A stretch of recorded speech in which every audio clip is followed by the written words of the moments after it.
우리가 살고 있는 이 시대를 포스트 모더니즘이라고 이야기하죠. 사사기 버전으로 이야기하면 각 소견에 옳은 대로 행하였더라, 이러한 시대입니다. 정확한 기준이 없이 각자가 옳다고 생각하는 것을 따라가는 시대. 우리 크리스찬들이 살아가기에는 쉽지 않은 시대가 지금 이 시대인 것 같습니다. 정의를 찾아보기가 어려운 시기가 확실한 것 같습니다. 공의가 잘 실현되어지지 않습니다. 기준이 다르기 때문에. 그래서 돈이 많으면 무죄가 되어지고 돈이 없으면 죄인이 되어지는 그러한 시대. 내가 하면 로맨스고 네가 하면 불륜이라는 정의가 있죠. 그러면서 자기의 소견대로 그렇게 살아갑니다. 내가 하는 것에 대해서 합리화시키고, 그리고 그것을 옳다라고 이야기하면서 그것이 기준이라고 하는 시대를 살아갑니다. 그러한 어려운 시기, 그러나 훨씬 더 오래전의 시기에 하나님이 다스리시던 나라에 하나님의 말씀이 기준이 아니고 자기의 소견에 옳은 대로 행했던 한 사람의 삶을 조명해 보면서 우리가 오늘 이 시간을 같이 하게 됩니다. 하나님이 직접 다스리시던 나라 이스라엘. 그러나 그 이스라엘 가운데 소망이 하나 있었습니다. 그것은 주변 나라들은 다 왕이 있는데 우리나라에는, 이 이스라엘에는 왕이 없는 거예요. 그래서 우리나라도 직접 다스리는 왕이 좀 있으면 좋겠다. 다른 나라와 싸울 때에 훨씬 더 유리하지 않겠나. 그래서 하나님의 다스림보다 무언가 볼 수 있고 만질 수 있는 왕을 필요로 했다라고 하는 것이죠. 그러나 하나님이 그 요구까지도 잘 들어주십니다. 그래서 그 시대에 가장 뛰어난 인물 중에 하나, 그러나 굉장히 겸손한 사울이라고 하는 사람을 들어 이스라엘의 초대 왕으로 세웁니다. 새로운 왕이 등극을 하고 이제 이웃 나라들과 전쟁을 하면서 승리를 이루어 갑니다.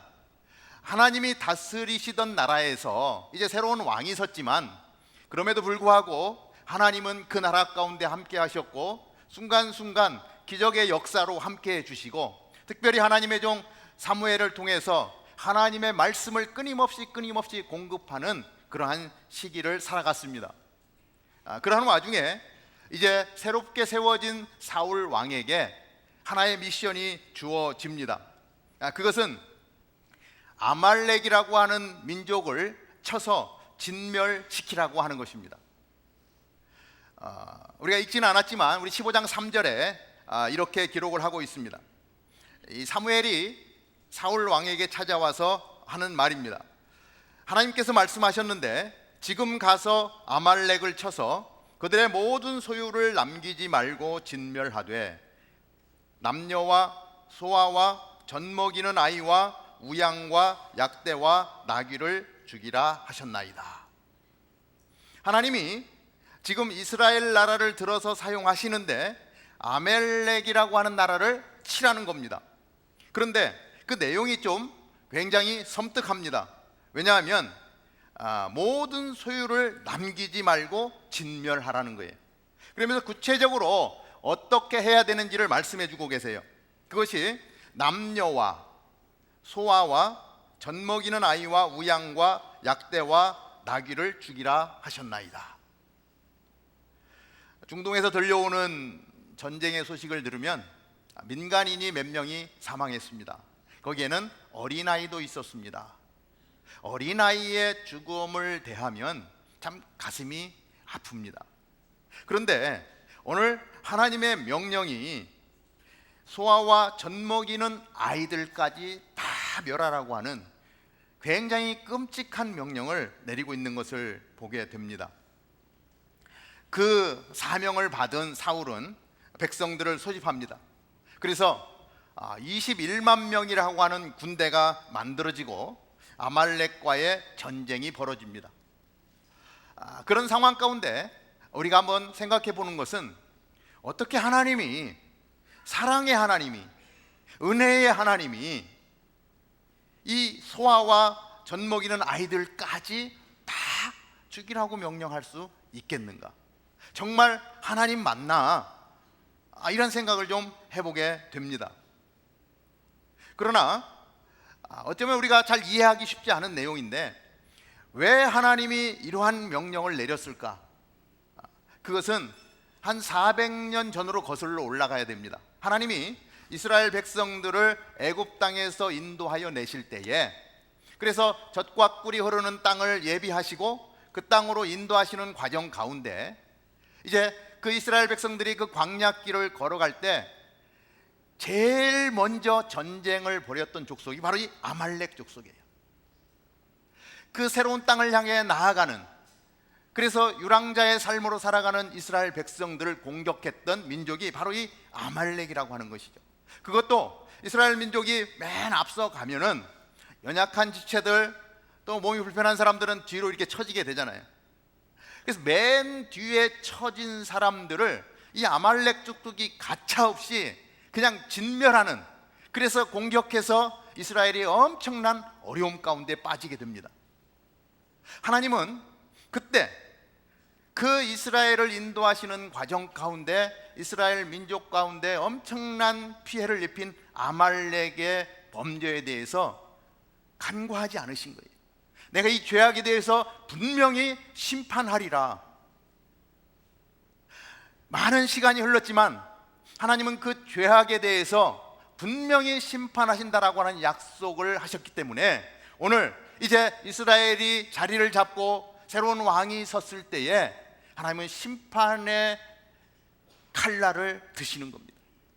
그래서 그 아말렉 족속이 했던 것 같이 그 연약한 자들을 그렇게 무참히 죽였던 그들을 진멸하라는 하나님의 명령이었다라고 하는 것입니다.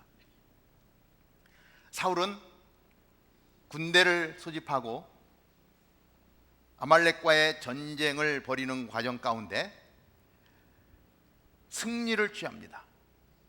하나님의 심판의 도구가 되어서 아말렉 족속을 다 멸합니다.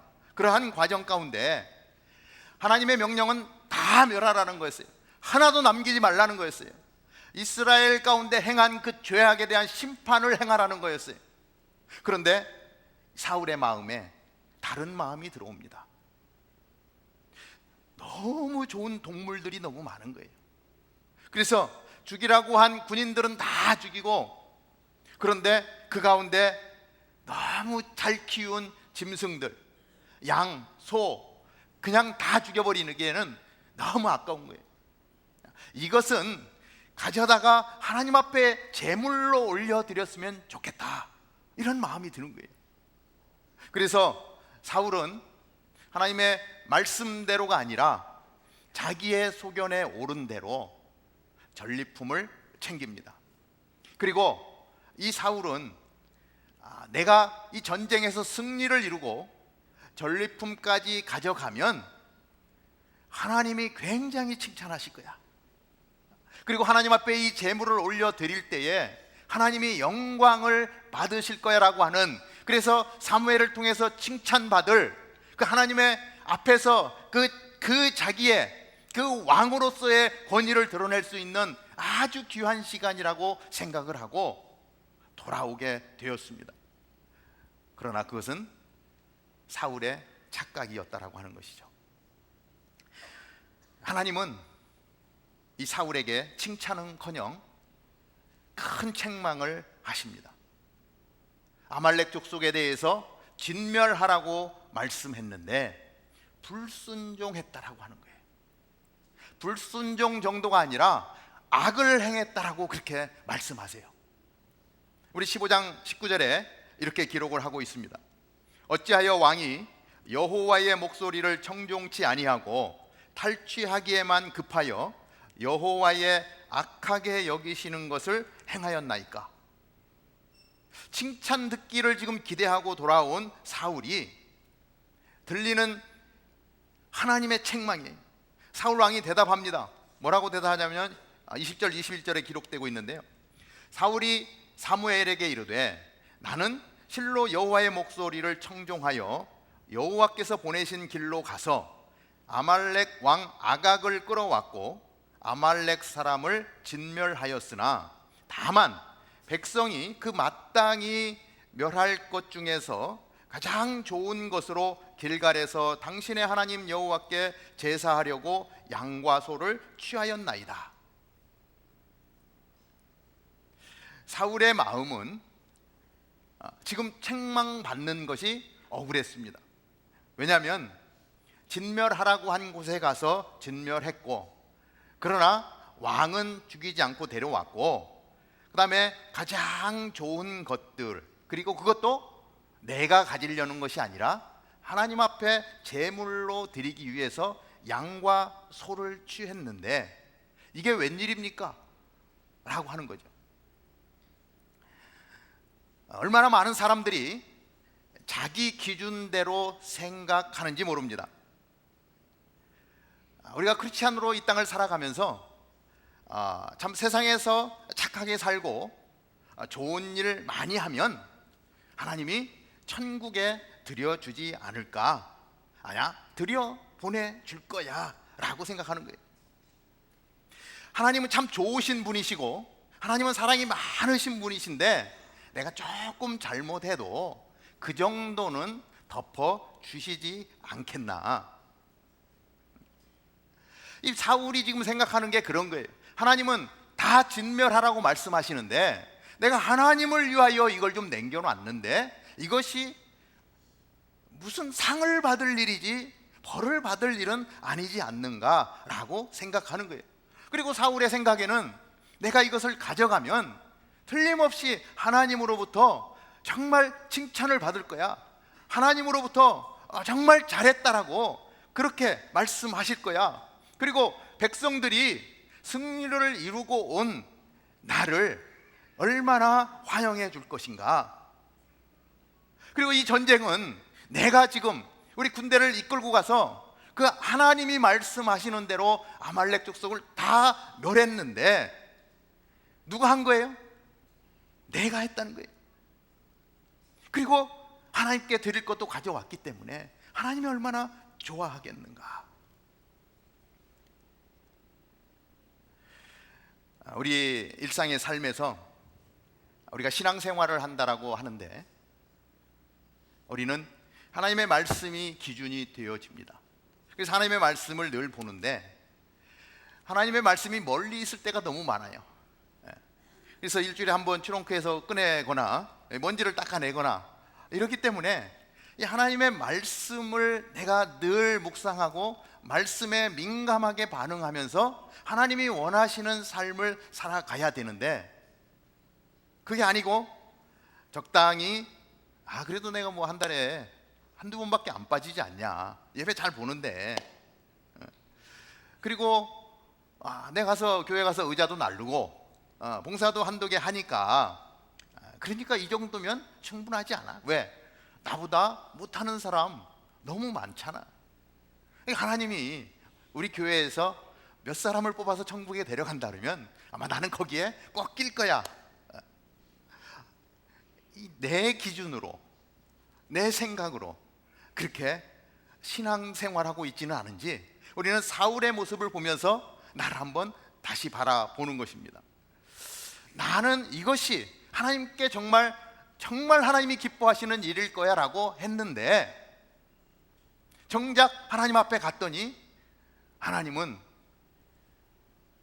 나는 그렇게 이야기한 적이 없다. 오히려 책망한다면 낭패가 아니겠습니까? 적당히. 친구들이 또 이야기합니다. 야, 너 참 유별나게 믿는 것 같아. 다른 사람 보면 그렇게 믿지 않아. 너무 그렇게 광신자처럼 하지 마. 내가 하는 것만 해도 잘하고 있는 것처럼 그렇게 생각이 되어진다라고 하는 것이죠. 복음을 전하면서 사람하고 대화를 합니다. 하나님의 나라에 대한 꿈과 소망이 있는가? 확신이 있는가? 묻는데 의외로 많은 사람들이요, 하나님의 나라 천국에서 영생을 내가 누리고 그 하나님의 구원의 은혜를 누리고 거룩한 성도의 삶을 살아간다는 것에 대해서 의외로 많은 사람들이 확신이 없어요. 뭐 교회 다녔으니까 하나님이 뭐 그렇게 해주지 않겠습니까? 그 하나님이 예비하신 천국의 삶을, 그 천국을 들어가서 누리기 위해서는 당신 어떻게 살아야 됩니까? 그 천국을 들어갈 수 있는 티켓이 무엇입니까? 라고 물으면 의외로 많은 사람들이요, 제 교회에 빠지지 않고요, 아주 뭐 굉장히 착하게 삽니다, 이렇게 이야기하는 거예요. 통계상으로는요 70% 정도가 그렇게 대답한다라고 하는 통계가 있어요. 나는 신자라고 생각하면서 교회를 나와서 예배를 드리기 때문에 나는 구원받은 자, 그래서 나는 뭐 하나님이 나 정도는 천국에 넣어줄 거야 라고 하는, 그래서 착각 가운데 살아간다는 거죠. 그래서 많은 분들을 대화를 나누다 보면 믿음이 있는 것도 아니고 없는 것도 아니고, 믿는다고 생각하는데 안 믿고 있고, 교회 나오면 다 믿는 걸로 생각을 하고, 성도가 아닌데 성도라고 착각하고 살아가는 사람이 너무 많다는 거예요. 또 어떤 사람은 대화를 하다 보면요, 전도 폭발 또 훈련을 받고 HA 전도학교 훈련을 하면서 이제 복음 전도를 나가면 알기는 너무 잘 알아요. 줄줄줄줄줄줄 교회를 오래 다녔기 때문에 잘 알아요. 성경도 잘 알아요. 그런데 머리만 신자예요. 삶은 따라가지 않아요. 삶은 따라가지 않아요. 전혀 구원과 상관없는 그러한 믿음의 자리에 서 있는 거예요. 이러한 존재들이 있다라고 하는 것입니다. 사울은 하나님의 절대적인 명령에 대해서 순종했어야 합니다. 다 진멸했어야 합니다. 그리고 하나님께 영광을 올려드려야 했습니다. 만약에 하나도 남기지 아니하고 그 동물 좀 마음에 든다고 가져오는 것이 아니라, 전리품이 아니라 하나님 다 진멸하라고 했기 때문에 다 진멸하겠습니다, 그리고 다 진멸했다면 하나님은 이 사울을 들어서 영광의 자리에 올려주셨을 거예요. 근데 사울은 착각했어요. 사울은 머리로만 알았어요. 하나님의 기준이 아니라 내 기준으로 살았어요. 그래서 하나님의 말씀대로 했으면 영광의 자리에 들어갈 사울이 질책의 자리로 들어가 버린다라고 하는 것입니다. 그런데 한 가지 더 하나님으로부터 책망받을 일이 있는데, 이 사울이 전쟁에서 승리하고 돌아와서 전쟁에 승리한 기념비를 세웁니다. 사울이 정말 하나님을 따르는, 그래서 이 나라는 하나님이 다스리시는 나라입니다라고 확신하고 있었다면, 하나님이 전쟁 가운데 함께 하신 분이 하나님이시고 전쟁을 승리로 이끌어 주신 분도 하나님이십니다. 하나님 영광 받아 주시옵소서, 하나님께 영광을 올려드렸어야 돼요. 그런데 이 사울 안에 내가라고 하는, 이 전쟁은 내가 승리했어, 내가 왕이야. 그래서 큰 비석을 세워서 이 승전 기념비를 세우는 거예요. 그것이 우리 15장 12절에 기록이 되어져 있는데, 사무엘이 사울을 만나려고 아침에 일찍이 일어났더니 혹이 사무엘에게 고하여 가로되, 사울이 갈멜에 이르러 자기를 위하여 기념비를 세우고 돌이켜 행하여 길갈로 내려갔다 하는지라. 지금 자기를 위하여 기념비를 세웁니다. 하나님을 위한다고, 하나님의 백성이라고 이야기하지만 그 안에는 자기 교만이 꽉 차 있는 거예요. 사울은 성공하고 싶었습니다. 이미 왕입니다. 최고의 자리에 올랐습니다. 그러면 될 만한데 그 안에 더 훌륭한 왕으로 인정받기를 원하는 그러한 욕심이 가득한 거예요. 전쟁에서 승리하고 돌아와서 많은 전리품들을 가지고 와서 백성들한테 좀 뻐기고 싶었어요. 나는 이렇게 위대한 왕이야, 인정받고 싶었어요. 그리고 제일 먼저 기념비를 세워서 나는 훌륭한 왕이라고 하는 것을 드러내고 싶은, 왕이 될 때 겸손하게, 내가 어떻게 왕이 될 수 있겠습니까? 나는 부족한 존재입니다. 그렇게 이야기했던 겸손은 다 사라져버리고 하나님이 받으실 영광을 가로채면서 그것이 하나님 앞에서 죄인지도 모르는 그러한 자리, 이것이 사울의 삶이었다라고 하는 것입니다. 사울의 삶을 저희들이 살펴보지만 어쩌면 이것이 사울에게만 있는 일은 아니고 나에게도, 우리 모두에게도 늘 이러한 부분들이 있다라고 하는 것입니다. 늘 겸손을 향해서 달려가지만 늘 우리 안에도 내가 좀 잘했으면 드러내고 싶은 마음이 있어요. 좀 보여주고 싶은 마음이 있어요. 또 영광의 자리에 가고 싶은 마음이 있어요. 그런 유혹이 끊임없이 옵니다. 조금만 방심하면, 내가 성령 하나님의 인도함 가운데서 조금만 벗어나면 여지없이 우리를 공격하는 사단의 무기가 있다라고 하는 거예요. 그리고 틈만 보이면 우리의 마음을 빼앗아 가는 거예요. 죄악의 뿌리가 우리의 마음을 파고 들어와서 조금만 틈을 주어도 어느새 그 뿌리가 번식해서 우리의 가슴을 시커멓게 덮어 버린다라고 하는 것이에요. 그러고 나면 우리의 분별력이 떨어져 버립니다. 무엇이 옳고 그른지를 판단할 수가 없어요. 죄는 그렇습니다. 무섭습니다. 그래서 내 안에 작은 죄의 뿌리라도 들어온 것을 보게 되면 우리는 얼른 잘라내야 되는 거예요. 회개하는 거예요. 돌이켜야 되는 거예요. 사무엘이 사울을 책망할 때 사울이 그 자리에서 무릎을 꿇고 잘못했습니다. 하나님께 돌려야 될 영광을 제가 기념비를 세워서 그 눈이 멀어서 그렇게 했습니다, 잘못했습니다, 회개했다면 하나님은 사울을 높이 들어 쓰셨을 겁니다. 그런데 그 마음 가운데 들어오는 죄악의 뿌리를 제하지 못했을 때 사울은 분별력이 떨어지고 내가 무엇을 했다라고 하는 그러한 교만 가운데 나아간다라고 하는 것입니다. 우리의 삶 가운데도 이러한 유혹은 늘 있는데, 우리 특별히 크리스찬이기 때문에 우리는 늘 우리를 주의 깊게 돌아보면서 오늘도 하나님이 행하시는 일들을 봐야 돼요. 하나님이 행하지 않으면 내가 아무리 한다 해도 이루어지지가 않는 거예요. 우리 시편 127편 1절에 보면 이렇게 기록을 하고 있어요. 여호와께서 집을 세우지 아니하시면 세우는 자의 수고가 헛되고, 여호와께서 성을 지키지 아니하시면 파수꾼의 경성함이 허사로다. 내가 아무리 집을 세우려고 한다 해도 하나님이 도와주시지 않으면, 하나님이 세우시지 않으면 무너진다는 거예요. 요즘 얼마나 많은 세대들이 무너져 갑니까? 가정들 내가 똑바로 좀 세우고 싶은데, 우리의 자녀들 믿음 가운데 자라가게 하고 싶은데, 어느 순간에 돌아보면 세상의 가치관이 아이들을 덮고 있고 정말 기준이 없어지는 그러한 포스트 모던 그러한 시대 속에서 내가 아무것도 할 수 없는 그러한 가정을 경험할 때가 얼마나 많은지 모릅니다. 하나님이 세워주시지 않으면 헛될 수밖에 없다라고 하는 것. 사울이 아무리 자기가 세우려고 해도 하나님이 성을 지키지 아니하시면 파수꾼의 경성함이 허사라고 하는 거예요.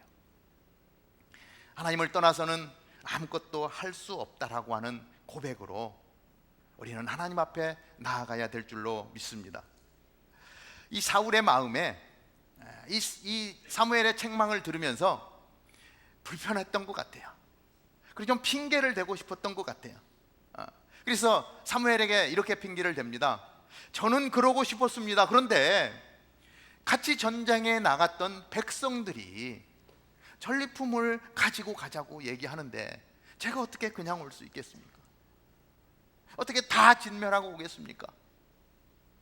그러면서 이 질책의 책임을 백성들에게 떠맡깁니다. 사실은 그 승리의 영광을 내가 거머쥐고 정말 성공한 왕이라고 하는 이름을 듣고 싶고 백성들 앞에서 떵떵거리고 한번 소리를 외쳐보고 싶은 그러한 욕심이 있었는데도 불구하고 사울은 백성들 때문에 그랬다는 거예요. 그런데 한편으로는 맞아요. 왜냐하면 백성들이 나를 어떻게 볼까? 그래서 내가 전리품을 많이 가지고 가면 우리 백성들이 나를 우러러 볼 거야 라고 하는 그러한 마음이 있었어요. 이 사울의 마음에 하나님이 보이는 것이 아니라 백성들이 먼저 보이는 거예요. 그러니까 하나님의 음성이 들리지가 않는 거예요. 사람들의 소리만 들리는 거예요. 그래서 가져가자는 거예요. 취하자는 거예요. 그것을 따라갈 수밖에 없는 사울이 만약에 하나님께 더욱더 집중했다면, 하나님을 두려워했다면 백성들을 두려워하지 않았을 것입니다. 그런데 백성들을 두려워했기 때문에 하나님을 두려워하지 않은 그러한 삶의 모습이 사울의 모습이라고 하는 것입니다. 그러한 사울에게 하나님은 책망합니다. 사무엘을 보내서 우리 15장 22절 23절인데, 사무엘이 가로되 여호와께서 번제와 다른 제사를 그 목소리 순종하는 것을 좋아하심같이 좋아하시겠나이까? 순종이 제사보다 낫고 듣는 것이 수양의 기름보다 나으니, 이는 거역하는 것은 사술의 죄와 같고 완고한 것은 사신 우상에게 절하는 죄와 같음이라. 왕이 여호와의 말씀을 버렸으므로 여호와께서도 왕을 버려 왕이 되지 못하게 하셨나이다.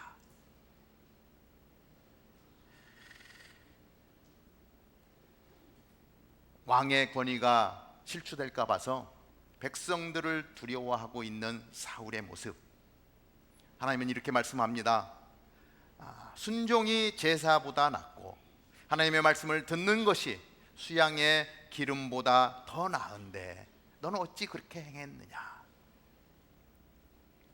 그것은 우상 숭배와 같은 거라는 거예요. 아마 이 이야기를 들을 때 사울이 깜짝 놀랐을 겁니다. 아니, 이게 무슨 우상 숭배와 같다고? 내가 하나님을 위해서 준비했는데, 같이 우리 백성들이 같이 했는데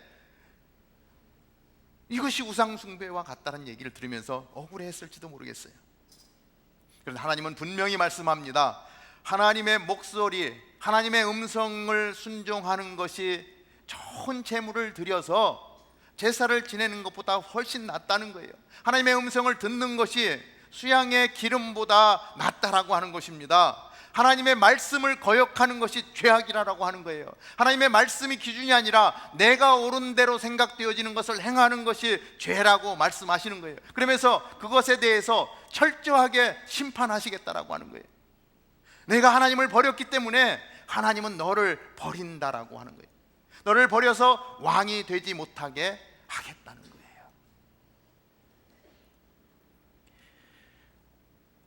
사울이 이렇게까지는 생각을 못했을 것입니다. 그러나 하나님은 분명하게 하나님의 말씀의 기준이 벗어나면 하나님은 그 사람을 버린다라고 이야기하는 거예요. 사무엘을 통해서 왕의 자리에서 더 이상 왕이 될 수 없다라고 하는 소식을 들은 사울이 그럼에도 불구하고 왕의 자리에 미련이 있어요. 집착을 합니다. 그래서 사무엘에게 부탁해요. 우리 15장 30절에는 이렇게 기록을 하고 있어요. 비록 내가 범죄했더라도 장로들과 백성들 앞에서 나를 높여 주십시오. 지금 하나님 앞에 책망받는 자리에 있는데도 불구하고 장로들과 백성들 앞에서 나를 좀 높여 달라는 게 사울의 부탁이에요. 아직도 정신을 못 차리고 있는 것을 보게 됩니다. 이 사울이 정말 자기가 가지고 있던 이 권력, 지위, 소유, 이런 것들을 포기하지를 못하는 거예요. 자기가 지금 누리고 있는 것들을 놓치지 않기 위해서 집착하고 있어요. 하나님은 겸손하게 하나님 앞에 나아오는 자를 찾으시는데, 이 사울이 하나님이 원하시는 것이 무엇인지를 바로 알았다면 겸손함으로 하나님 앞에 무릎 꿇었을 텐데 전혀 그 하나님의 뜻을 알지를 못하는 거예요. 그리고 내가 가지고 있는 것에 집착해서 백성들 앞에서 높임을 받으려고 하는 것만 추구하고 있다라고 하는 거예요. 사울이 왜 포기하지 못합니까? 하나님보다 더 크게 보이는 것이 있는 거예요. 하나님은 멀리 있고 지금 당장 눈앞에 더 큰 것이 보이는 거예요. 왜 집착합니까? 하나님보다 더 의지하는 것이 있기 때문이에요. 그러니까 그것을 집착하고 놓지를 못하는 거예요. 계속 그것을 붙들고 가니까 시간이 가면 갈수록 더 복잡해지고 꼬이고 어려워지고, 이 모든 것들을 내려놓고 하나님의 뜻을 물어야 되는데 그것을 붙들고 있으니까 해결되어지지 않는 거예요. 결국은 하나님은 하나님의 명령을 무시하고 자기의 뜻대로 행했던 사울을 버리고 맙니다. 하나님은 신실하시고 거룩하시고 죄를 지을 수도 없는, 거짓을 행할 수도 없는 분이십니다. 그래서 공의로 온 땅을 다스립니다. 아말렉을 진멸시키는 것처럼 죄에 대하여 반드시 심판하시는 하나님이라고 하는 거예요. 하나님은 이 땅 가운데서 성도가 이 땅에서 성공하는 것에 관점을 가지고 있는 것이 아니라 이 땅 가운데서 어떻게 거룩한 삶을 살고 있느냐에 관점을 가지고 있어요. 그리고 그 관점으로 우리를 바라보고 있는 것입니다. 우리 한 사람 한 사람을 바라보면서 어떻게 성도의 삶으로 이 땅 가운데 성공하는 것에 모든 것을 걸고 나가는 것이 아니라 이 땅 가운데 하나님의 나라를 바라보고 거룩함을 지켜 나아가는가, 하나님은 오늘 우리를 바라보시면서 그 거룩함의 자리에 서 있게 되기를 원하신다라고 하는 것입니다. 그렇기 때문에 우리는 하나님의 음성에 민감해야 돼요. 가끔 요새 어려운 시기입니다. 대화를 해보면 전혀 대화가 안 되는 분들이 있어요. 생각이 다 고정돼 가지고 내 생각으로 다 고정을 시켜서 아무리 하나님의 말씀을 들이대고 성경을 보여줘도 헤어나지를 못해요. 아주 갇혀 있어요. 얼마나 안타까운지 모릅니다.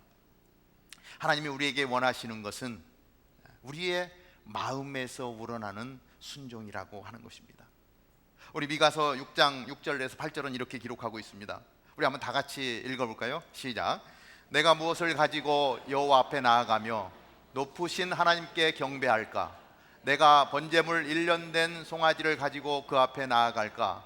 여호와께서 천천의 수양이나 만만의 강수 같은 기름을 기뻐하실까? 내 허물을 위하여 내 맏아들을, 내 영혼의 죄를 위하여 내 몸의 열매를 드릴까? 사람아, 주께서 선한 것이 무엇임을 내게 보이셨나니 여호와께서 내게 구하시는 것이요 오직 공의를 행하며 인자를 사랑하며 겸손히 내 하나님과 함께 행하는 것이 아니냐.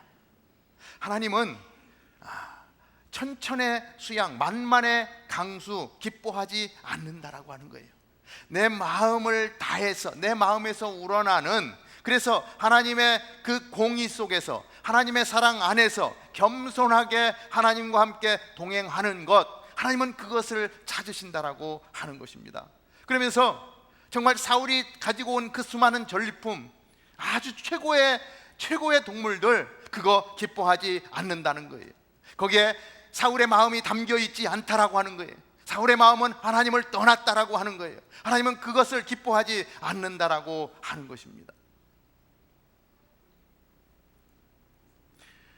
순종은 어리석은 사람이 하는 것이 아니라 가장 지혜로운 사람이 순종하는 거예요. 성경에 보면 정말 무식하게 순종한 사람들의 이야기가 많이 있어요.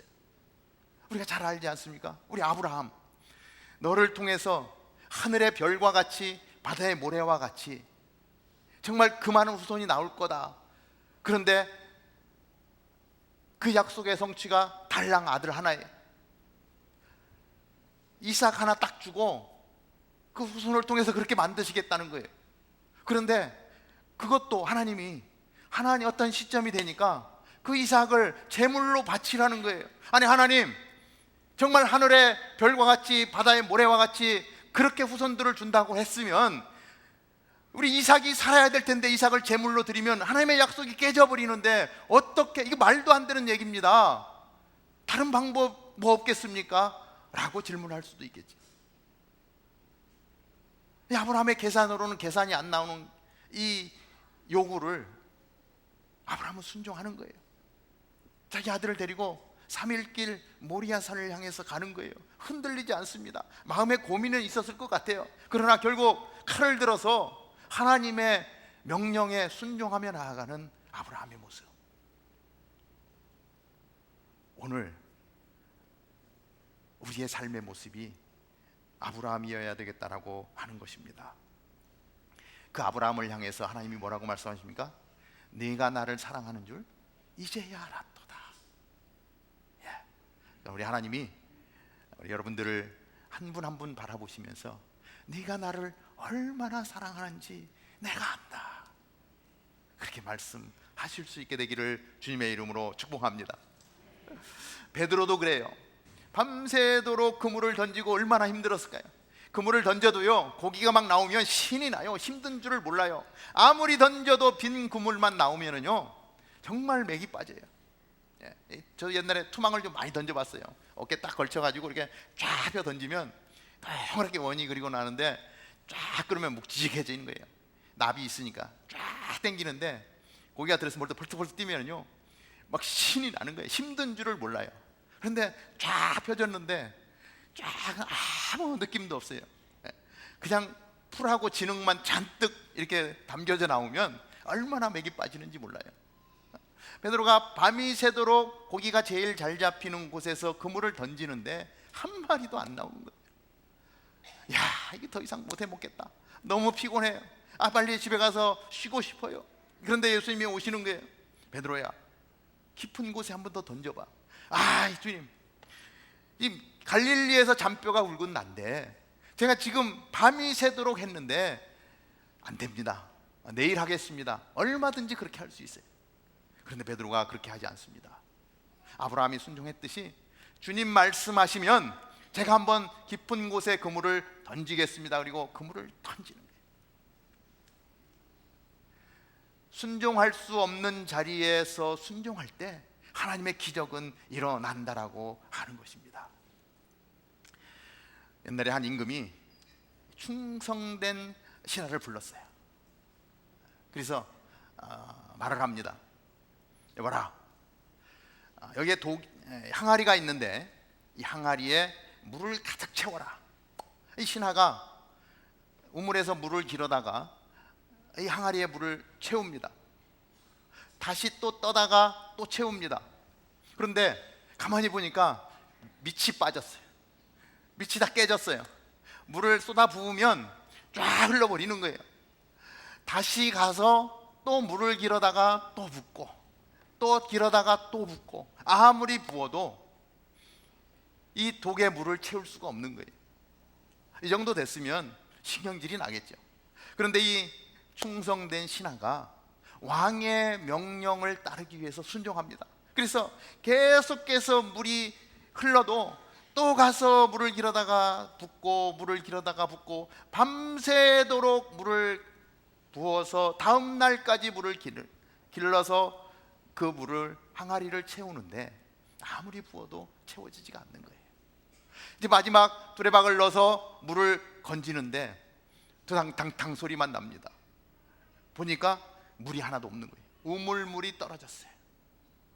항아리는 지금 비었는데 왕이 항아리를 채우라고 했는데, 그래서 두레박을 쳐다보고 있는데 우물 밑에 뭔가 반짝반짝하는 게 보이는 거예요. 그래서 저게 뭐지? 그리고 그 우물을 내려가서 봤더니 거기에 황금 덩어리가, 큰 황금 덩어리가 있다라는 거예요. 그래서 그 황금 덩어리를 가지고 왕을 찾아왔답니다. 무릎을 꿇고, 임금님, 독에 물을 채우라고 했는데 물을 채우지 못했습니다. 저를 죽여주십시오. 그런데 우물에 물이 떨어져서 뭐가 반짝반짝하는 것이 보여서 가봤더니 이 금덩어리가 있었습니다. 그리고 보고를 하는 거예요. 그때 임금님이 말도 안 되는 일에 대해서 아무런 불평도 하지 아니하고 끝까지 순종한 사람에게 주는 선물이다, 이렇게 말씀하시더래요. 얼마든지 항의할 수 있고 내 생각과 맞지 않아서 이거는 될 수 없는 일이라고 할 때도 순종하는 것, 하나님 우리에게 요구하시는 것입니다. 하나님이 이렇게 말씀하십니다. 내 생각은 네 생각과 다르다라고 말씀하세요. 내 생각보다 하나님의 생각은 더 크다고 말씀하세요. 그렇기 때문에 하나님은 더 좋은 계획을 가지고 우리에게 베푸시는 분이다라고 말씀하는 것입니다. 세상 사는 사람들 중에 정말 똑똑한 채 하다가 망하는 사람 얼마나 많은지 모르겠어요.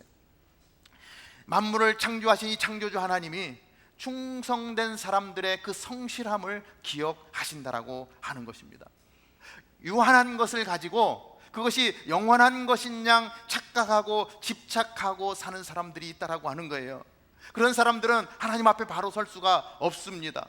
집착이 아니라 다 내려놓고 하나님의 뜻을 묻고 그 뜻에 순종하며 나아가는 것, 성공을 향해서 나아가는 것이 아니라 하나님의 말씀에 순종하며 나아가는 것, 이것이 기준이 없는 이 시대에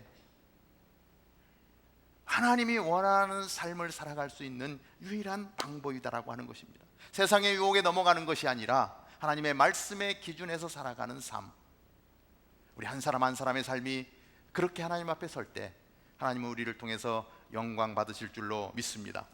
성공이 아니고 순종입니다. 기도하겠습니다. 하나님, 그렇습니다. 사울은 자기의 소견에 오른 대로, 하나님의 명령이 아니라 자기의 생각에 오른 대로 행하다가 결국 하나님으로부터 버림받고 말았습니다.